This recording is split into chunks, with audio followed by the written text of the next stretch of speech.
Part 1. The Boy Who Drew Death. He was born dead. Or so said the midwife who fainted at the sight of the motionless infant. But after 17 silent seconds the newborn gasped, screamed, and survived. Salvador Domingo Felipe Jacinto Dalí I Domenech entered the world on May 11, 1904, in Figueres, Spain, already haunted. 2 years before, the Dalís had lost another son, also named Salvador. They buried him in a white coffin with toys and tears, and never spoke of him again. Except they did. Constantly. "You are him," his mother whispered. "You are his reincarnation," said his father, placing before him the dead brother's portrait at age 5. So Salvador lived with a ghost, not outside him but within. By the age of 6 he was drawing his dreams in chalk. By 7 he drew his own funeral, complete with mourners shaped like ants and faces that wept into infinity. His teachers punished him for drawing in class. His classmates feared him for talking to things that weren't there. But Dalí didn't care. "I knew from the moment I first drew that I was not meant to live like the others," he later wrote. "I was not meant to walk through the world. I was meant to paint it into submission." His father, a strict notary with a temper sharp as his suits, didn't understand him. His mother, soft-spoken and otherworldly, nurtured him like a blooming poison. When she died of cancer before he turned 16, something snapped. He threw a bottle at the wall. He tore his own sketches. And then he stared for hours into the mirror, drawing his own face over and over, melting it, twisting it, stretching it until he no longer looked human. "I must destroy what they want me to be," he whispered. And so he became what they feared. Part 2. Lorca, Love and the Blood in the Canvas. Madrid. 1922. The Royal Academy of Fine Arts. A place where prodigies sharpened their genius like knives. Dalí arrived dressed in a velvet coat, hair slicked like a dandy prince, eyes burning. He met them all: Buñuel the provocateur, Garcia Lorca the poet. And it was Lorca who changed everything. They were opposites. Lorca soft like dusk. Dalí sharp like morning sun. But the connection between them was instant, dangerous. They walked the streets speaking in metaphors, quoting Rimbaud, staring at the moon like it was God's last eye. Lorca loved Dalí. Dalí danced around it. He painted Lorca's hands in charcoal, blackened with ink and longing. "He kissed me once," Dalí later wrote, "on the shoulder, as if blessing me with poetry. I felt my bones shift." But Dalí feared real intimacy. He fled to Paris, leaving Lorca shattered. They never truly reconciled. When Lorca was executed by fascists in 1936, Dalí wept alone in a studio full of clocks and bones. "I never touched him," he wrote, "but he touched my soul." And from that grief he painted his masterpiece. The persistence of memory, clocks melting like flesh, time turned to wax, the landscape of trauma. The world finally took notice. But success for Dalí was never enough. Part 3. The Woman and the Knife. He met Gala in 1929. She was married, older, Russian. He was mad. She was worse. Their first meeting ended in him fainting after she touched his wrist.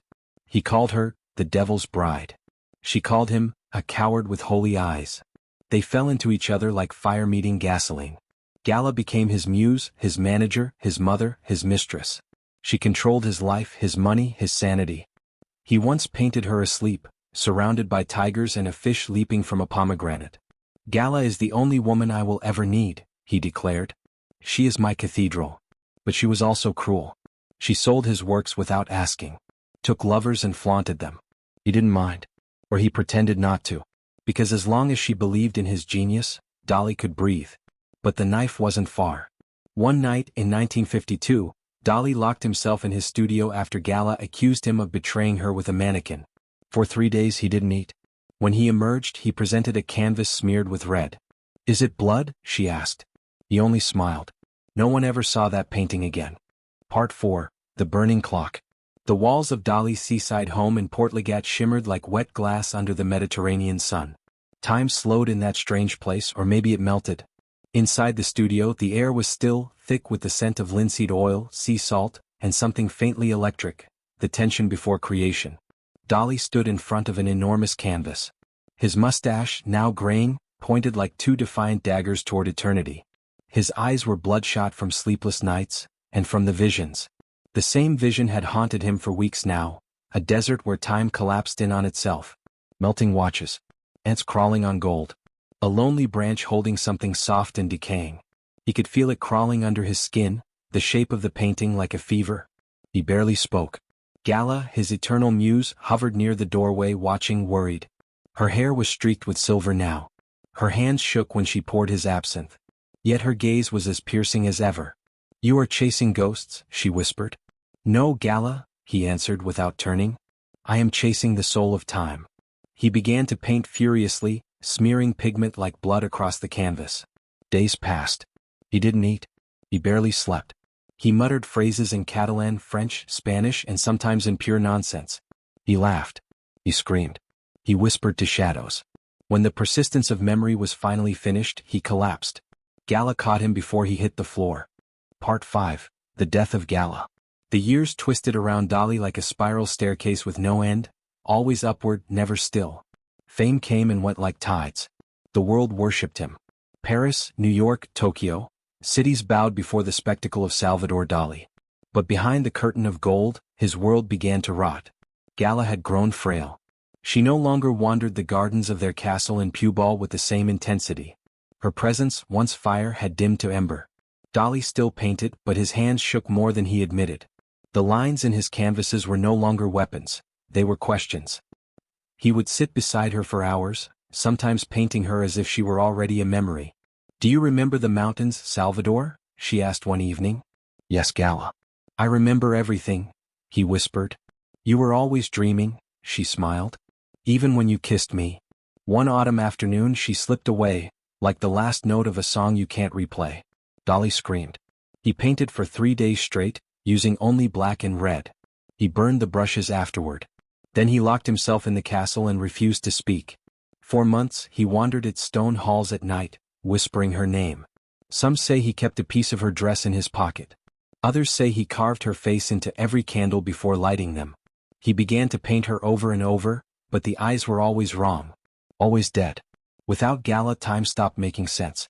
Not in the beautiful, surreal way he had once bent it, but in the hollow way it breaks when grief guts the world. He no longer believed in the permanence of art. He barely believed in himself. Part 6. The Fire Within. Dalí stopped painting. The castle, once a shrine to surrealism and beauty, turned into a mausoleum of silence. Dust coated the mirrors. Canvases faced the walls. The clocks he had once melted like dreams now hung in rigid, lifeless stillness. Gala had been his muse, his demon, his god. Without her, Dalí no longer saw the purpose of creation. His world had no color, only ash. He began to talk to shadows. Servants whispered of strange sounds in the night, chanting, scratching. Some claimed to hear him screaming at nothing. He would stand before the mirror and speak to it for hours. What am I, Gala? A clown? A prophet? Was it ever real? One night, Dalí locked himself in his studio and set it ablaze. The flames swallowed decades of paintings, sketches, memories, everything. Neighbors saw the fire from miles away. But when they arrived, Dalí stood in front of it calmly, eyes blank, whispering, "Art must burn. That is the only way to prove it lives." He was hospitalized shortly after. Burns laced his hands. His voice, once flamboyant and poetic, had become hoarse, a cracked record repeating one word. Gala. In his hospital bed, he painted one last piece using ink from burned debris and his own blood. A self-portrait. But the face was not his. It was melting, eyes hollow, mouth open in a scream that no longer had sound. Part 7. Ghosts of the Canvas. Time lost meaning.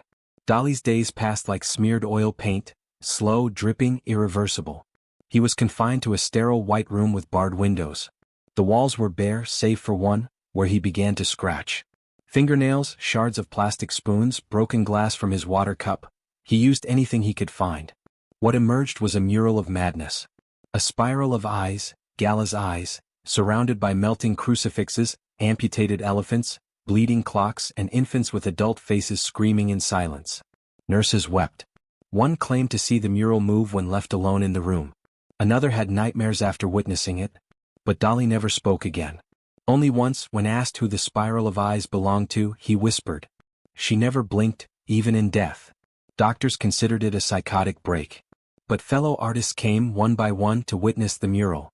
Some left inspired. Others left shaken, unable to paint again. Then came the collector. A tall man in black, unnamed in the records, who requested the mural be removed and preserved. It took 10 men to disassemble the wall. Dalí watched, expressionless, as if witnessing his soul being exhumed. He never painted again. But each night, he would trace the air with his finger, silent brush strokes on invisible canvases, painting for the dead. Part 8. The Room of Living Mirrors. The collector returned years later. By then Dalí's body was wasted, bones draped in trembling skin, his famous mustache now gray and brittle. But his eyes, they still burned. Haunted, luminous, defiant. The collector brought him a gift, a mirror. Not an ordinary one. It was oval, gilded in gold leaf, and covered in hundreds of tiny ticking watch gears, each clicking out of sync.